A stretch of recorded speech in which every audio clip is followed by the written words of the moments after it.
Welcome to another CalRTA short tutorial. My name is Sue Breyer, and in this tutorial, I'll take you through the many settings and options open to Division web managers using the website dashboard, the platform used to customize your Division website. Let's begin. But first, before jumping directly into the dashboard site, I strongly suggest that you check out Division support and training page first, accessed from your Division website. Now, to get to this training page, you go to your Division website using this address located right here, substituting these two red X's with your own Division number. And then you click on the Resources tab in the blue bar at the top of your web page. In the next window, click on this large blue button that says CalRTA Division Area Support Training Page. Once on the training page, you'll notice 4 buttons at the top underneath the heading Support Training. These buttons lead to a series of overview videos intended to introduce the Division website and its many customizable elements. I strongly suggest that you view these overview videos first. Now, below those buttons, you'll see a series of categories in black print on the left. These are the website categories that can be customized by Division web managers. The buttons to the right, as you can see here, provide written handouts, either detailed handouts including text and images, or what we call concise handouts that include only text. Each category also includes a video that verbally follows the handout's step-by-step instructions. These are wonderfully helpful when first learning the ins and outs of adding or editing content on the website. After accessing and reviewing the videos and instructional handouts on the training page, it's time to access the website's dashboard. Now, to do so, type in the web address that you see listed right here, substituting the 2 red X's for your Division number. You'll then see a login menu pictured here on the right. You type in your CalRTA number, and then add your password down here, which is your last name in lowercase letters. Then you click the login button. This is what the main page of the Division dashboard looks like. As a helpful tool, you may want to have that training page that we referenced earlier open in a separate tab or even visible side by side with the dashboard if you have a large computer screen. Notice the black menu right here on the left. I'll be taking you through each of the items on the menu in the next series of slides. We'll start with the Media tab. Your newsletters, PDF documents, and photos are all considered media. If you hover over the word Media, you can then choose Library to see all the items currently in your media library, or you can click Add New when you want to upload a new media item, a PDF document, or a newsletter. There are 2 ways to view your media library. What you see here on the right is what we call List View, with the most current items at the top of the list. This is the media library shown in what we call Gallery View, with all of the PDF files organized into blocks with the most current in the top left, moving right to the less current editions. You can switch between Gallery View and List View by clicking on the icons just below the words Media Library. Now, adding a new media item is actually pretty simple. You just hover your cursor over the word Media here, and then in the pop-out box, you click on Add New. You then will see this image here on the right. You now have the choice to drag and drop your files directly into this gray box, or you can click Select Files. Now remember, your file needs to be a PDF. And then you can choose which file you wish to upload from your computer files. Now, if you choose Select Files right here, An image will appear below with the title of the file that you have chosen from your computer files. If you drag and drop a file, that file goes directly into your library list or gallery. Now that your item is uploaded, all you do then is go back here and click on Library to be sure that the file has uploaded correctly. When you return to the media library, as I just said, be sure that your uploaded document is located here.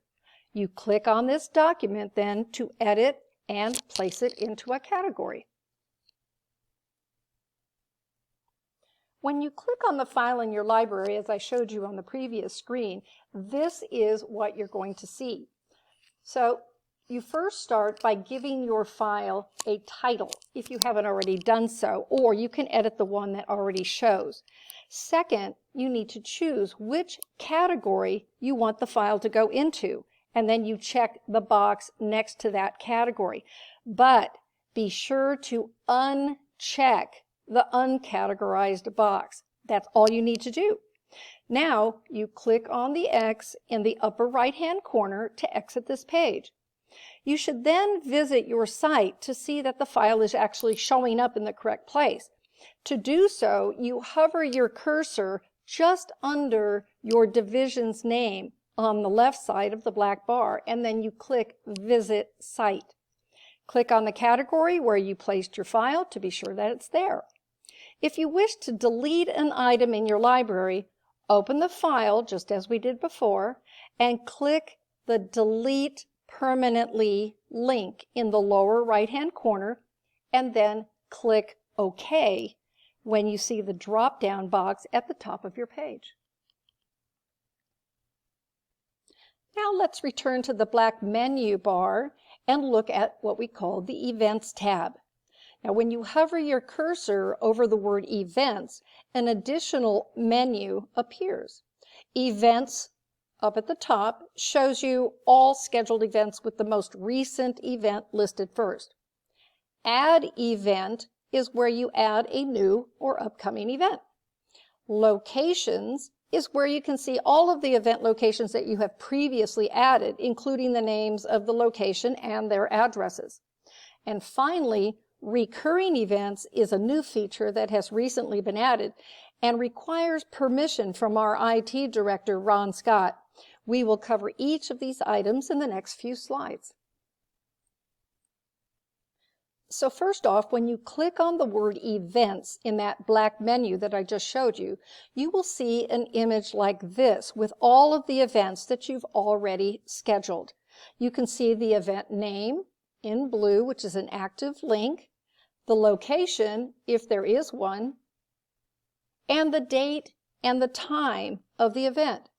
Now, if you wish to edit or move an item to the trash, you simply click on the button up here that says Bulk Actions and click the action you wish to take. Or you can hover your cursor over the title of the event and a blue menu bar will appear below with a number of options.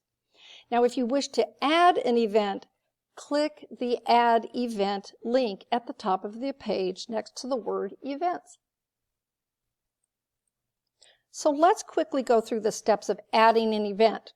From that black menu bar on the dashboard, you'll hover over the word Events and then click on Add Event. Now, when you see this page, you need to first add your title right here at the top. Then on the box in the upper right, click on each category to add the start and end date of the event and the beginning and ending time of the event. Do not click this box that says all day unless your event is 24 hours long. You can now type a message in the large box in the middle, advertising your event, and then using the toolbar up here, add a picture that has been uploaded to your media library, or maybe an RSVP link down below. At the bottom, you'll choose a location. You have two choices. One is no location, and the other is physical location for an in-person event. I'll cover adding a location on the next slide. Once your event information is the way you want it, then you can either save it as a draft, preview it in a different screen, or you can click that blue Publish button to coming events. When in the process of adding an event, if you choose Physical Location, a drop-down menu that looks like this will appear. If this is a brand new location and you've never been there before, you'll need to provide the information in these boxes. Include a URL down at the bottom if you'd like a map of the location of the venue to show. However, if you have added one or more locations previously, when you begin to type the location name, the location will automatically appear. You can also access all of your locations from the black menu bar in the pop-out Events menu. The last choice when adding an event is to add what we call a recurring event. That is, an event that occurs the same time each week or each month, for instance. You must request to have this tool activated by using the DWM communication form on the main page of the division website. Now, once this tool is activated, you simply need to complete the details in each of the boxes in the recurrences box below.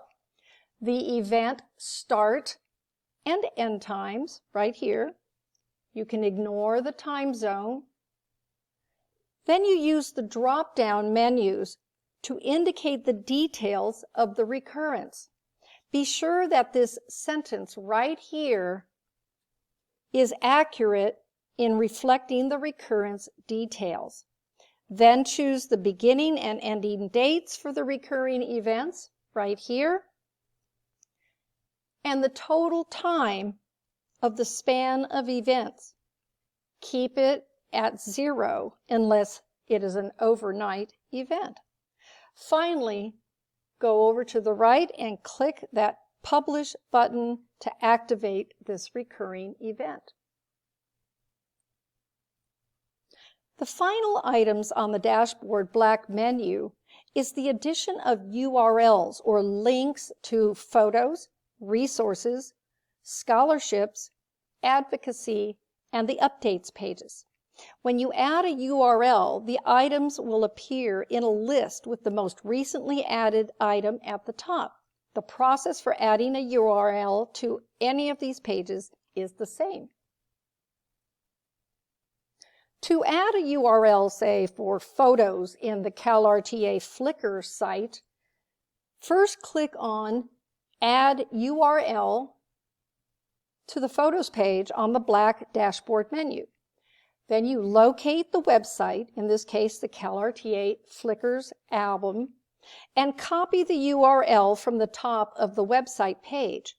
You then paste it into the link address space on the form at the right.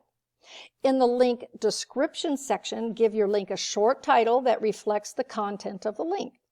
And then you click the Update button in the lower right-hand corner. If you wish to delete a URL that is maybe broken or is no longer needed, you locate the tab on the left black menu that contains the link that you want to delete. You will then scroll down the list and locate the link you wish to delete, and you click a box that says Delete Link. Then click the Update button, and that's all there is to it. So we've covered a lot in this brief video. Now, for more help in customizing your division website, don't forget to use the many detailed resources and instruction sheets on this division support and training site mentioned at the opening of this video.